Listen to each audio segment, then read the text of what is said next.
everybody. This here's the Night Breeze, and um, I thought I was going to only had one video left in the classes part of the AD&D lessons, but I realized I hadn't covered Paladins and Rangers either. So there's going to be 3 more videos before we finish this. And today we're going to be discussing the Paladin. A Paladin is a subclass of a fighter. But unlike regular fighters, they have to be lawful good in alignment, and that is now if your DM allows it and you can give them a good reason, they may allow you to have a different um, alignment. I've only done it once because the deity that was being followed was a chaotic good deity, but pretty much paladins must be lawful good. And if they ever become anything but lawful good, they immediately lose all the powers which are given to them. They do have both fighting abilities and some limited spell powers at high level. The stat requirements for a paladin, first off, they must be human. No other race is allowed by the rules. Though in most media, the perfect example of a paladin is Samwise Gamgee from Lord of the Rings. But they must have a strength not less than 12, minimum intelligence of 9, wisdom of 13 or higher, constitution of 9, and not less than a 17 charisma.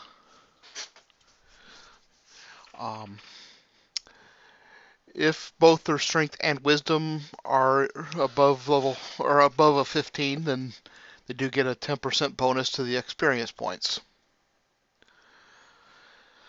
If a paladin ever knowingly performs a chaotic act, they must seek a high level, 7th level or above cleric of lawful good alignment, confess their sin, and do penance as prescribed by the cleric. If a paladin ever knowingly and willingly performs an evil act, he'll lose the status of paladinhood immediately and forever.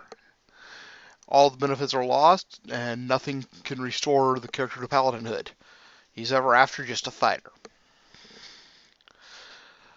Now, paladins do have some benefits. They can detect evil at up to 60-foot distance as often as desired, but only when the paladin is concentrating on determining the presence of evil and is seeking it the right direction to detect the right direction. Now, there is a little more to that. For the most part, an evil character is just sitting at a bar, not contemplating doing anything evil, is not gonna be detected. Now, if they are like the high priest of a evil deity, yeah, it might be. A high level necromancer who is on the verge of becoming a lich. Yeah, you're probably going to detect that.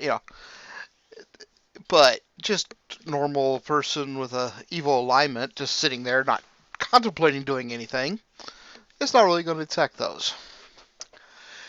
They make all their saving throws at a +2. So they get a +2 bonus on their save. They're immune to all disease. They gain the ability to lay on hands, either on others or on themselves, to cure wounds. It heals 2 points of damage per level of experience, but it can only be done once a day.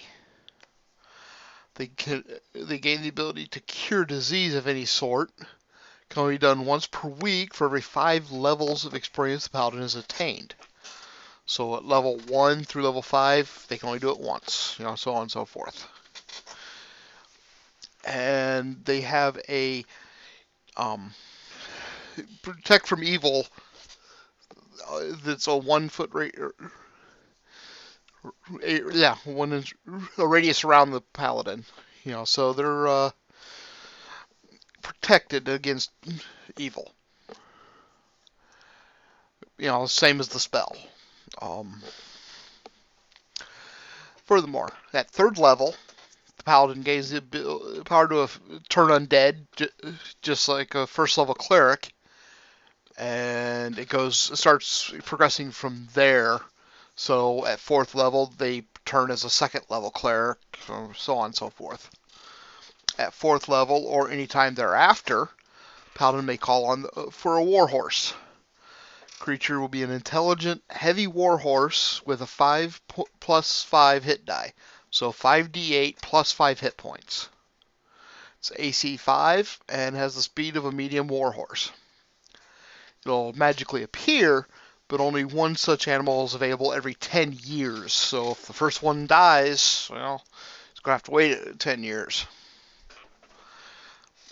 If a paladin should find a holy sword, which is a special magic sword, he'll project a circle of power when the sword is unsheathed and held, and that power will dispel magic at the level of magic use equal to the experience level of the paladin.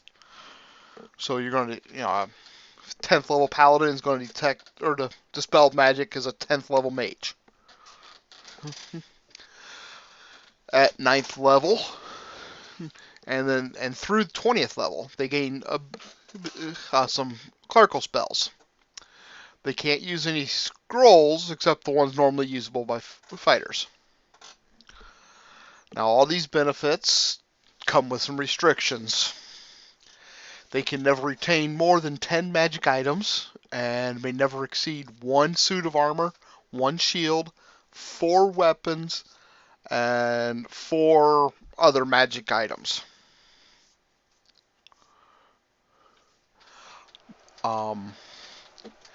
Now, a magic bow and magic arrows would be considered 1 weapon.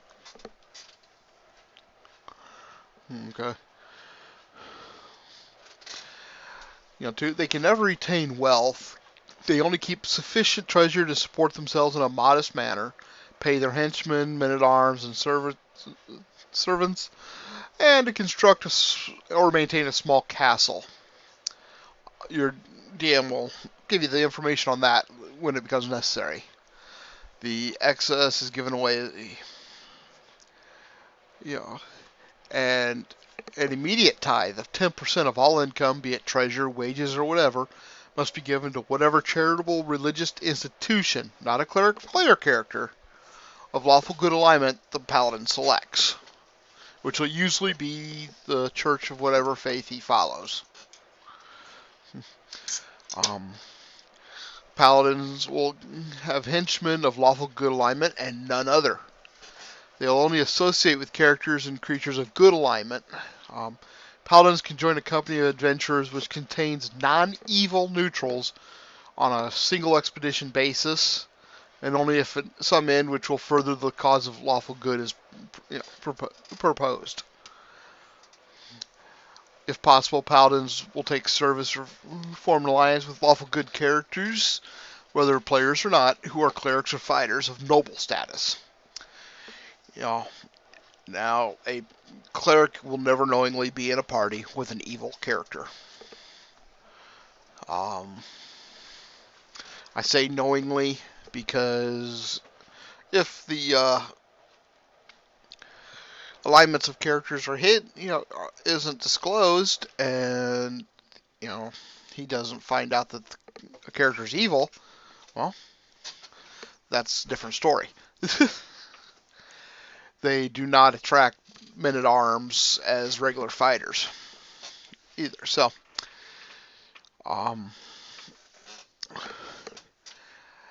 the 10-sided hit, they get 10-sided hit die, and it stops accumulating dice at 9th level, and they gain 3 hit points at 10th level and on. Like they mentioned, they do gain spells at 9th level, where they gain a first level spell at 9th. And that progresses up at 20th level. They'll have 3 first level, 3 second level, 3 third level, and 3 fourth level spells. and that's going to be their maximum. Now, personally, I don't run Paladins. Lawful Good is a tricky alignment. The you know, and most people play what I like to call lawful stupid. you know, but you know, they can be a very handy class to have in a party. Now, in video games, Dungeons and Dragons games, especially the Gold Box games, which I also kind of play on this channel. Yeah, I have a paladin in the party in most of them because the benefits are quite useful. So that's the paladin. Um, they're really, like I said, if you want to play a paladin, they can be enjoyable. Um, but I'm not a fan personally. So we'll go ahead and end this video here. This is a short one. So the next video will be on the Ranger. And then after that, we will discuss the Thieves. So, thank you, and I shall hopefully see you all again real soon. Have a good one, everybody.